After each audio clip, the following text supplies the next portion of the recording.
নমস্কাৰ, মোৰ অন্য এটা ভিডিঅ'লৈ আপোনালোকক স্বাগতম জনাইছোঁ। আজি হৈছে পবিত্ৰ দিন ছট পূজা উপলক্ষে ভিডিঅ' এটা বনাওঁ। মোৰ বন্ধু পৰিয়ালবৰ্গক দেখুৱাওঁ বোলো, আহকচোন সকলোৱে মিলি চাওঁ।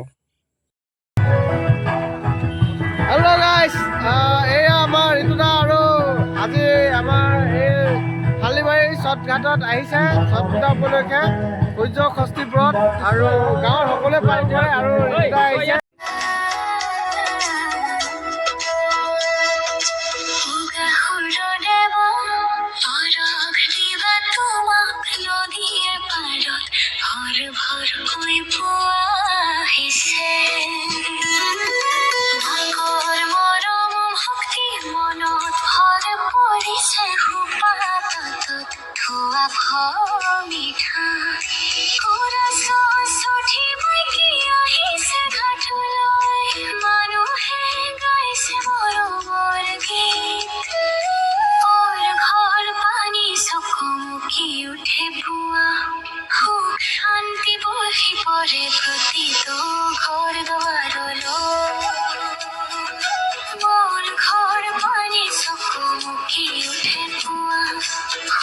শান্তি বৰ্ষি পৰে প্ৰতি তো ঘৰ